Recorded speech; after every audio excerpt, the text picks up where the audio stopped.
자리에 함께해 주신 여러 기업인 전문가분들께 다시 한번 감사 말씀드립니다. 저는 이틀 전에 두바이에서 지금 열리고 있죠. 제28차 기후변화 당사국 총회 6박 8일의 일정을 마치고 이틀 전 귀국을 했습니다.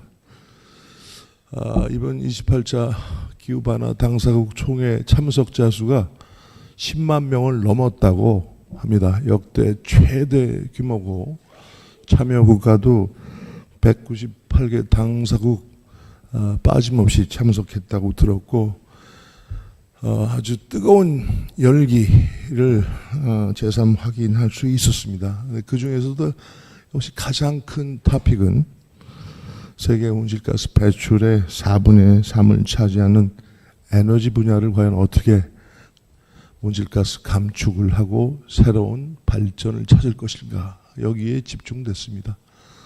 그래서 한국도 이번에 캅28의 글로벌 목표 중에 하나인 재생에너지 3배, 에너지 효율 2배라는 글로벌 플렉지에 동참을 했죠. 120개국 가까이 여기 동참을 했고, 또 다른 한편으로는 기후위기 시대의 원전의 중요성이 다시 한번 강조되면서 넷제로 뉴클리어, 거기에도 아주 많은 국가들이 함께 참여를 했습니다. 물론 한국도 여기에 참여했고요. 이런 가운데 우리 윤석열 대통령께서 지난 9월 유엔 총회에서 제창하신 카본 프리 얼라이언스에 대한 반응도 매우 의미 있고 뜨거웠다, 이렇게 말씀을 드리겠습니다. 제가 이제 ADB 총재님 그리고 IEA 사무총장님 이런 분하고도 양자 회담을 했었는데요. ADB 총재님 같은 경우는 이제 일본 분이 ADB를 이끌고 계신데, 일본 역시 원전 없이 탄소 중립을 달성하는 것은 불가능하다, 최선을 다해도 그런 입장을 밝히셨고, 그다음에 비공식으로 중국의 고위급 관계자하고도 얘기를 나눴습니다만, 중국 역시 모든 옵션이 탄소 중립을 향한 모든 녹색 에너지 옵션이 들어가야 된다라는 점에서 뜻을 같이 한다, 이런 의견을 밝혔습니다. 그리고 이 파티 비롤 IEA 사무총장께서는 일찌감치 그런 입장을 견지해 왔다, 이런 의견을 다시 한번 밝히시고, 우리 한국이 새로운 에너지 미래 혁신 체제에 보다 좀 깊이 참여해서 좀 발언권도 좀 높이고 의제 설정도 좀 적극적으로 해달라, 이런 당부 내지는 권고가 있었습니다. 이건 제가 장차관님께 또 따로 말씀을 드리기로 하겠고요.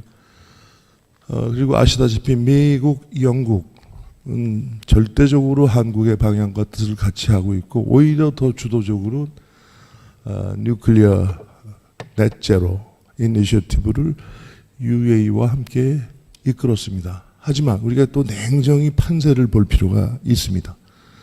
다른 한편에서는 한국이 재생에너지를 좀 적극적으로 안 하려고 이 카본 프리 얼라이언스를 하는 게 아니냐, 이런 오해를 하는 분들이 있었고요. 그래서 제가 그렇지 않은 점을 분명히 밝혔습니다. 한국은 이 얼라이언스를 통해서 테크놀로지 뉴트럴리티, 기술 중립성과 실용주의의 입장에서 기업들이 원하는 무탄소 에너지를 적극적으로 글로벌한 협력을 통해서 넓혀 나가려는 것이다, 이런 설명을 했습니다. 그리고 또 한편에서는 한국이 무탄소의 의지를 보여주려면 좀 석탄의 추가 감축 의지를 다양한 경로를 통해서 저에게 요청해 오기도 했습니다. 그래서 우리가 이 탄소 중립 녹색 성장이라는 것은 기본적으로 롤링 플랜이고, 한국의 여건이 허락하고 또 기술 발전의 속도, 이런 것이 정책적 의지와 결합돼서 계속 진화해 나갈 것이다, 이런 얘기를 드린 바가 있습니다. 잘 아시다시피 이제 원전과 재생에너지, 재생과 에너지가 우리나라의 양대 주축 에너지가 될 것은 틀림이 없습니다. 여기에 이제 수소와 같은 새로운 무탄소 에너지가 우리 에너지 믹스에 추가될 것이고요.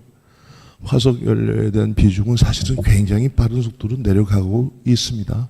이런 상황에서 우리가 카본 프리 얼라이언스라는 정말 기업에게 꼭 필요한 이런 것들을 국제적으로 확산시키려면은 많은 국제적인 관계자들의 신뢰를 얻어야 되고요. 또 이런 인증 체계 구축, 지금 우리 김선욱 팀장님이 맡고 계신데 사무국에서 서티피케이션에 대한 공론화가 잘 돼서 하나의 규범화, 스탠다드로 만들어 나가는 과정이 너무 중요합니다. 이게 굉장히 어려운 일입니다. 그래서 우리 한국이 과거에 글로벌 녹색성장기구, 그다음에 녹색기후기금이라는 국제기구를 설립하고 유치한 경험도 살려서 정말로 대한민국을 이끄는 분들이 이걸 전폭적으로 뒷받침해 나가야 됩니다. 그리고 lead by example.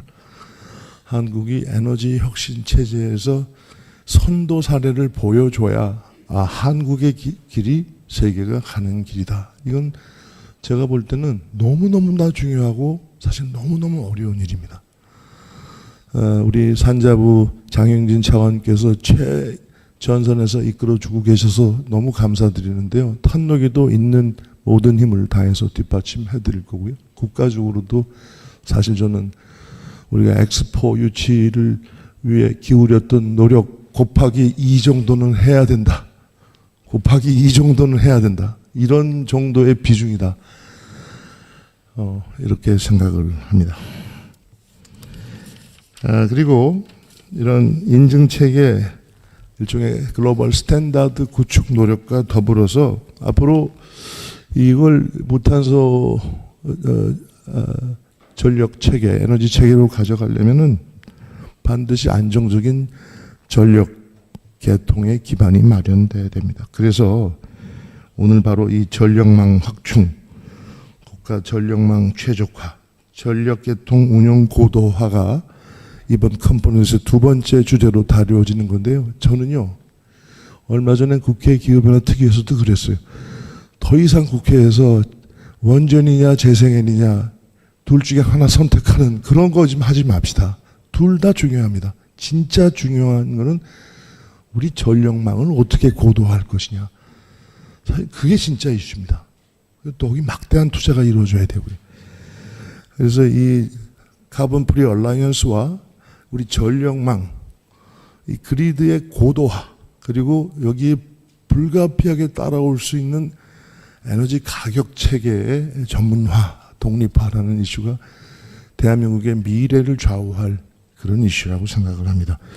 제가 한 가지 오다가 두바이에서 그 에너지 전시관을 아주 근사하게 지어놨습니다. 근데 거기 한국의 한수원에서 ISMR, 그러니까 이노베이티브 우리 미래형 원전이죠. 그리고 원전이 들어간 미래 도시관을 전시를 했는데 압도적이었어요.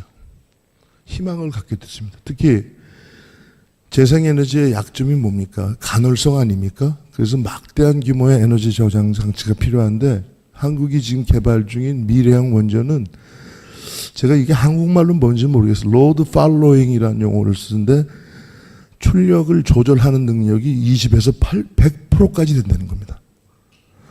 그러면 낮에는 재생에너지, 바람 좋을 때 재생에너지를 쓰고 원전이 그 역할을 밤에 신축적으로, 물론 어느 정도는 유지하고 있다가 그걸 극대화하고 줄이고 소위 인터오퍼러블한 시대가 올 수도 있겠다. 이게 된다면 도시 속의 SMR이라는 것도 가능하겠구나. 그러니까 한국이 이런 미래상을, 그리고 뭐 한국이 하고 있는 차세대 태양광도 얼마나 효율이 좋습니까? 그죠? 그래서 제가 볼 때는 한국이 다른 모든 분야에서 많이 앞서가고 있지만 이제 차례는 에너지를 세계적인 수준으로 그런 역사적인 과업을 갖고 있다고 생각합니다. 그래서 오늘 이 너무너무 중요한 자리에 우리 귀한 분들 함께 해주셔서 다시 한번 감사드리고요. 우리 탄노기의 주대영 국장님, 민상기 국장님도 감사드립니다. 끝으로 제가 두바이에서 이런 인상을 받고 들어왔습니다. 세계가 이제 기후변화라는 이슈 하나로 10만 명 이상의 전 세계 리더들이 모이는 판이 열렸습니다. 그런데 주목할 것은 거기에 막대한 돈이 지금 들어가고 있다는 겁니다. 불과 나흘 만에 570억 달러가 모였어요. 기후변화에 대응하는 불과 나흘 만에. 그리고 제가 어느 컨설팅 그룹 회장을 만났는데 지금 2000년 전후에서 닷컴 버블 기억나십니까? 인터넷 장이 크게 섰잖아요. 그거보다 100배 이상 큰 판이 앞으로 10년간 펼쳐질 거다. 수천억 달러를 넘어서 트릴리언 달러의 돈이 이쪽으로 지금 쏟아져 들어오고 있습니다. 그리고 향후의 10년이 우리가 대응할 수 있는 기간이 10년이라 그러잖아요. 여기에 돈이 몰려들 수밖에 없기 때문에 그 회사에서는 컨설팅 회사인데 기후변화 그리고 인공지능이 같이 맞물려 가고 있거든요. 거기에 10억 달러를 투자했다고 하더라고요. 그래서 저는 우리가 이 기후변화를 하나의 부담으로만 보지 말고 엄청나게 새로운 판이 벌어지고 있다. 그리고 우리 산자부가 우리 예전에 시장 개척을 했듯이 글로벌한 새로운 미래 개척의 선두주자가 되어 주시기를 다시 한번 부탁드립니다. 감사합니다.